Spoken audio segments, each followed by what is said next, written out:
नमस्कार, मी छायाच कुक टाईममध्ये तुम्हा सर्वांचं खूप खूप मनापासून स्वागत. बघता क्षणी खावीशी वाटणारी कांदा भजी.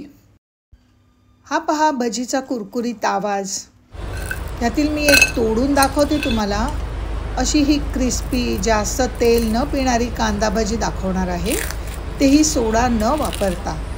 चला तर मग वेळ न घालवता रेसिपीला सुरुवात करूया. झटपट कांदा भजी बनवण्यासाठी इथे मी मीडियम आकाराचे 2 कांदे उभे कापून घेतले आहेत. खूप पातळ कापायचे नाहीत. हे कापलेले कांदे एका पसरट भांड्यात टाकून घेऊया. 1 कप बेसन घेऊन ते मैद्याच्या चाळणीने चाळून घेऊया, म्हणजे गुठळ्या असतील तर त्या निघून जातील. त्याचबरोबर 1 मोठा चमचा अख्खे धणे घ्या. धणे लाटणीने क्रश करून घ्यायचे. धणे खूप बारीक करायचे नाहीत, फक्त 2 तुकडे होतील इतपतच आपल्याला क्रश करायचे आहेत. क्रश केलेले धणे या कापून ठेवलेल्या कांद्यामध्ये घालायचे. चिमूटभर ओवा घालायचा.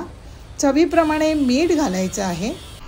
इथे एक लक्षात ठेवा की कापलेल्या कांद्याला मीठ लावून अजिबात ठेवायचं नाही.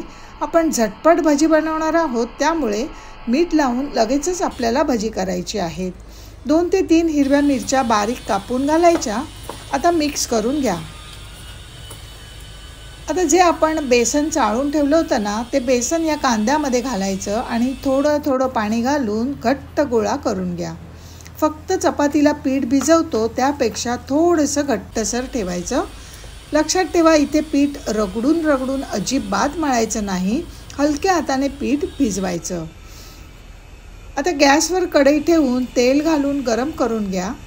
तेल खूप जास्त गरम करायचं नाही, नाहीतर भजी तेलात सोडल्यानंतर पटकन काळपट होऊन जातात, परंतु आतून ती कच्चीच राहतात. म्हणून गॅस फ्लेम मीडियम ठेवा.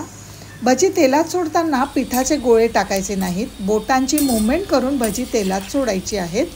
वर खाली करून भजी गोल्डन रंग येईपर्यंत तळून घ्यायची, म्हणजे भजी छान कुरकुरीत क्रिस्पी होतात. अशाच पद्धतीने सर्व भजी मी करून घेतली. हे बघा, मी तुम्हाला एक तोडून दाखवणार आहे. आहेत ना कुरकुरीत, आणि आपली भजी ही अजिबात तेलकट झालेली नाही.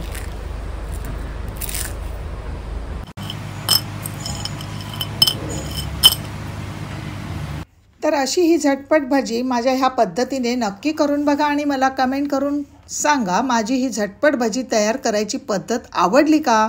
आवडली असेल तर लाईक करा, रेसिपी शेअर करून सबस्क्राईब करा.